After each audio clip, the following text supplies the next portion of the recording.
Hello everyone and welcome to this video. Today I will show you how to transfer money from Emirates Islamic Bank into easy steps you can do. So guys, follow the steps.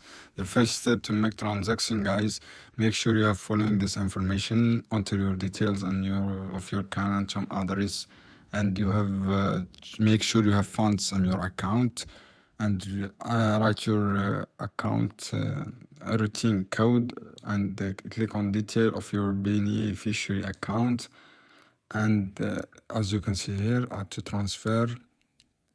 Wait, as you can see here, log into your online banking and click transfer and select the type of transfer you want to do, and scroll down to the beneficiary and edit, and you make sure you enter your right information to your bank you will transfer. And this how you can do, guys. I hope this video helpful for you. Then don't forget subscribe and like and share this video for more content.